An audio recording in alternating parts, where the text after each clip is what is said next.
Welcome back, trainers, and we are going to be taking a look at the Gacha Evolve.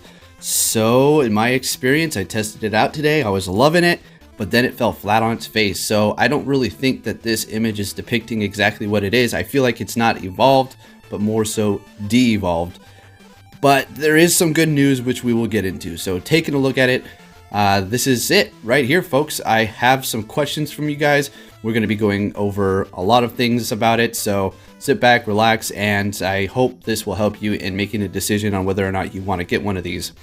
Now, I did order it. Here we go. I paid about $55 plus shipping, and it comes in this box. It just comes with the watch and the wrist strap, as well as a card on how to remove the wrist strap so you can charge it, because the charger is integrated within it. This is not endorsed by Niantic or the Pokémon Company at all. I was not paid to make this video. They did not ask me to review this product. I simply bought it, and I'm gonna give you my honest opinion here.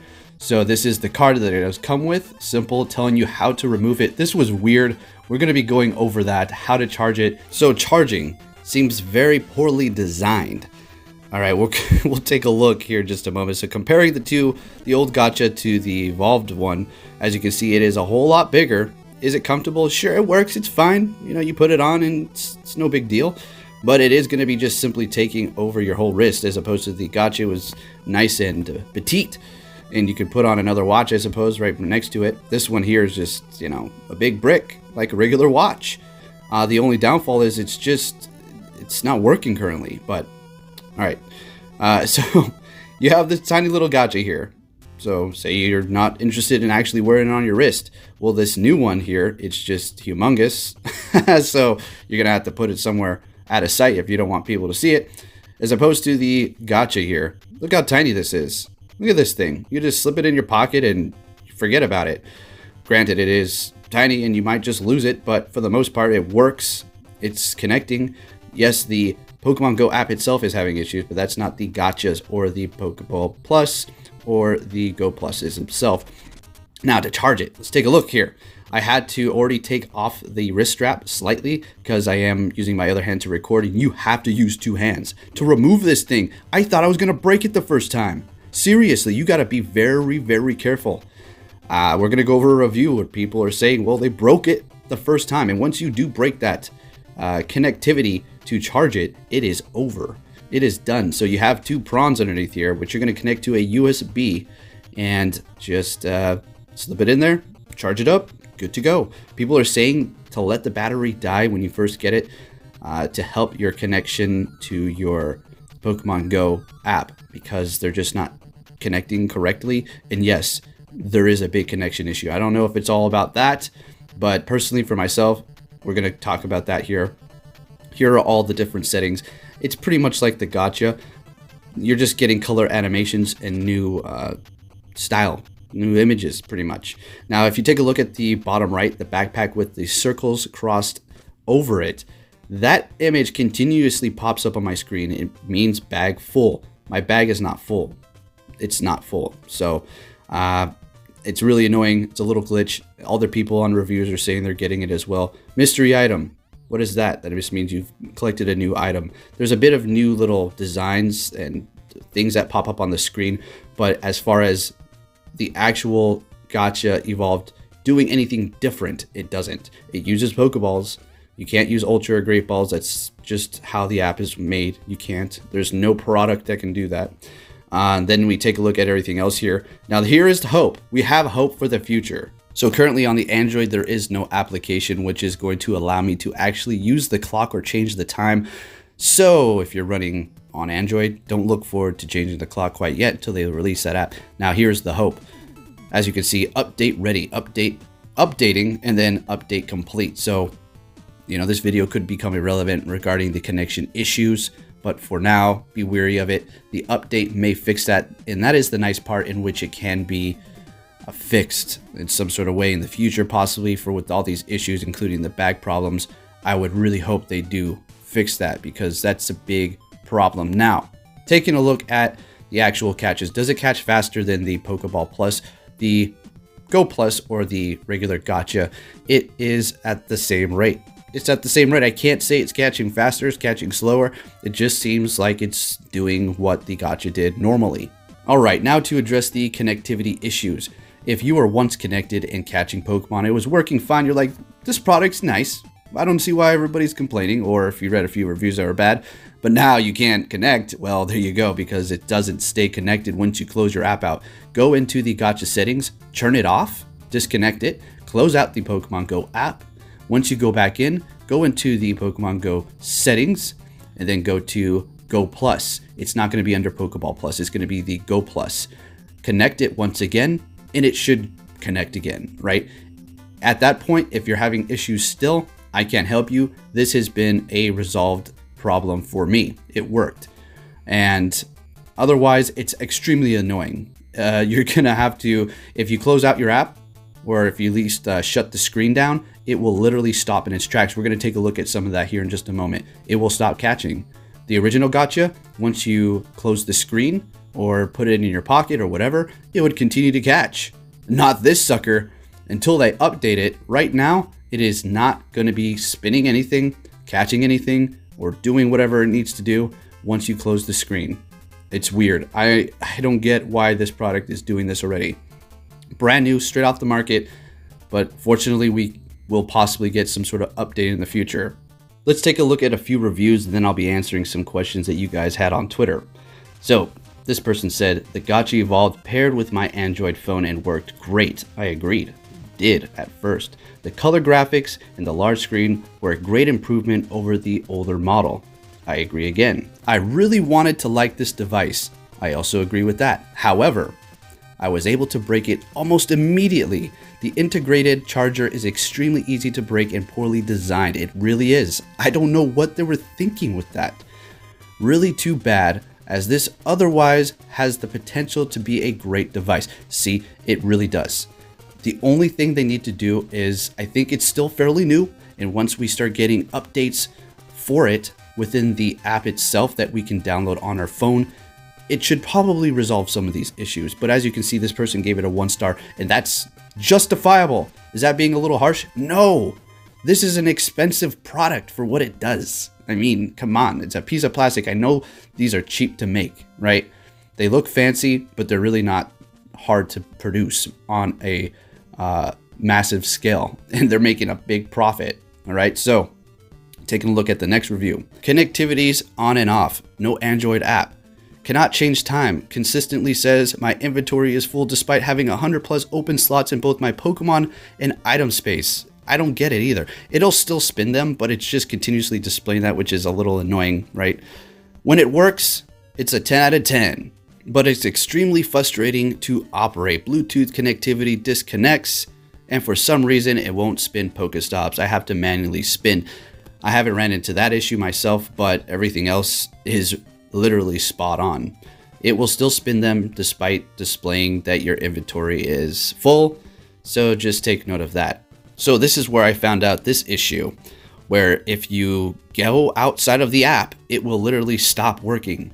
What you're seeing in the middle screen is not what it's actually doing. This is separate. I was trying to record what it looks like, the little animation as you're catching and spinning stops, but it just stops working.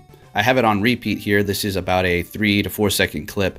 I just want you to see it just stops and shuts the screen off.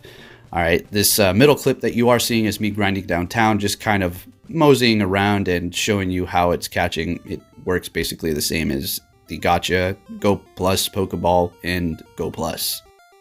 Okay, now let's answer some of those Twitter questions. Kato asked, connection range, is it better than the regular Gacha? I'm going to say slightly. I didn't measure it with a measuring tape. I kind of tested them out, walked a few feet away, waited until the regular Gacha disconnected, waited until the Evolve disconnected. The Evolve was able to reach a farther range before it disconnected. Moving on to the next question. LMB asks, battery life, comfort, better or worse? The battery life is going to be a lot better on the Evolved, this newer version. It's going to be amazing. It really depends upon your gameplay, how much it's continuously, flashing on the screen. How many things are you catching? How many Pokemon do you have, Pokestops, and how often is it going to continuously be working? But it's going to last a lot longer than the Gacha. That is for sure. Comfort, it depends. I felt like the Evolved was fine, and I know that some people had the older gachas with a softer wristband, therefore the gacha would fall out and they'd possibly lose it. But as far as the gacha Evolved is concerned, the wristband, wearing it on my wrist personally, it felt fine. It feels a bit bulky, but I mean, a smartwatch or one of those Fitbit deals are kind of like that, so I don't think it's too much of an issue. It looks stylish, and I mean, compared to the older one, the gacha was fine for me. I had a stiffer case, so my gacha never fell out. This one right here, it feels fine, and it looks great too. As far as the battery life, definitely going to last a lot longer than the regular gacha. I charge my gacha every night. This is continuous use, but for this one, I'm not going to have to charge it every night, probably once every couple of days. All right, next question. Old gacha versus new. Pros, cons, battery life. So let's talk gacha Evolved, the pros. Well, for one, once the Android store does get the application, you will be able to update the gacha Evolved for whatever new features come out. But keep in mind, this is limited. It's not like they're going to be able to come out with an update that allows you to use Ultra or Great Balls or something like that, or turn on a Star Piece or not catch specific Pokemon. That's out of the question. They can't control that. The other pros, I suppose, is it has a clock. It has a color screen. The battery's going to last a lot longer than the original gacha. And that's pretty much it. It's just a little bit upgraded. That's pretty much it. The cons. Now, it's broken, but like we went over already, this could just all be the app. We already know that the connectivity for all devices revolving around catching currently are broken within Pokemon Go. But if we pretend for just a moment and say the connectivity issues were resolved, and say it all worked, and this gacha Evolved was catching and everything was working fine, just like it should, what would be the highlights of it? The battery life. That's it. The battery life, and I mean, that's pretty much all you're looking for. I was hoping for better connectivity, which I got the opposite currently. I was hoping for faster catching, which it's pretty much the same. I don't think you really want faster catching, because anything faster than this is going to be suspicious on your account, and then you're going to just look bad, or just, you might get shadow banned or something. Who knows? And that's pretty much it, unfortunately. If everything was running smoothly within the Pokemon Go app right now, currently I would be able to talk more about this, but since it is so broken right now, revolving around connectivity for devices, it's really going to be hard to say exactly what all the pros and cons are, because the cons could just be the app not allowing it to work properly at the moment, if that makes sense to you. So sorry I can't answer all those questions, but we'll review it more in the future. Go Valor. Battery life. Yet again, everybody wants to know that battery life. Just know that it's going to be longer than the gacha. Durability. Does it feel like it's fragile or like it was built to withstand a couple of drops? Well, other than the horrible charge integration that they have, where you have to remove the wrist strap and feel like you're almost about to break that connectivity little deal that they have going on there, which is a bad idea. Does it feel like it can withstand a couple of drops? I'd say yes, but also keep in mind that electronics are very different from product to product. It depends on the drop. It really depends on all kinds of like variables. But if you were to drop it on concrete from, say, your chest level, will it be able to withstand that several times? Absolutely. I think you could drop this all the time and be fine. Don't go out there and start kicking it and throwing it around. Splash a bit of water on it. I think it'd be all right too. It's not waterproof, but it looks like it's built decently from what I can tell right off the bat. Now, I'm sure there's going to be a few of those out there where if you drop it once, it's going to break, not crack the screen or anything because it's all plastic, but you know what I'm saying. It's all different from product to product, but yes, it feels like it's going to be able to withstand a few drops.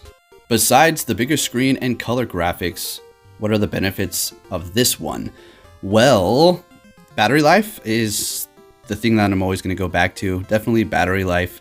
It's not catching anything any faster, unless once Niantic fixes the connectivity issues with all the devices, it might just start proving to be an extremely superior product, but for now it's really hard to tell. Otherwise, the benefits, you have a clock, a color screen, and pretty much it. It's not going to be as hard to lose, I suppose, because it's not as tiny as the original gacha. And other than that, the whole app update where it's going to be able to update the gacha evolved for whatever features or better connectivity or issues that it may be having, that is a plus, I suppose. But honestly, at this point, guys, I'm going to tell you a little secret here. Save your money. Unfortunately, if you're in a hurry and you want to just get this product and you're just waiting for them to update the Google Play Store app so that you can update the gacha evolve, then go ahead and get it. But otherwise, you're simply going to want to just hold on to your money for now and continue to use what you've been using for however long. As of now, this thing is not superior in any way, shape, or form.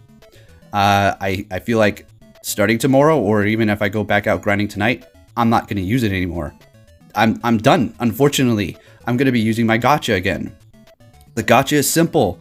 It doesn't have all this nonsense that's just seems like it's just simply making it slower and not work correctly. Yes, there's connection issues currently within Pokemon Go connectivity, but I felt like the gacha was still fine. And every time I did have a problem, I would simply restart the app, connect it again, and we're good to go. And that didn't happen all too often for me. So that's pretty much it, guys. I hope you enjoyed this video. Hope it wasn't too long. I just wanted to cram all this information in here because it's a good chunk of money to spend on something that's going to be doing the same thing that you probably have 1, 2, 3 of currently, right? The Go Plus, the Go Plus Pokeball, the Go Plus Infinity 10,000, the Ultra Max. I mean, you know what I mean. And then you have the whole Simon Says deal, you know, that connects to 4 of them. So, as of now, do you want this product? In a nutshell, no, you don't want it. You don't want it right now. It's not working. It's just a waste of money, honestly. And until they fix this issue, then that's it. But let me say this before we finish here. It will probably get an update and everything will probably get resolved. And it could just be the Pokemon Go app itself. So there you have it, trainers. If you enjoyed this video, make sure you give it a big thumbs up. And yet again, I apologize if the video seemed a bit long, but I had to get every point out there that I could possibly reach. So there you go. Unfortunately, the thing is broken. I'm sure it'll get updated in due time. Take care, trainers.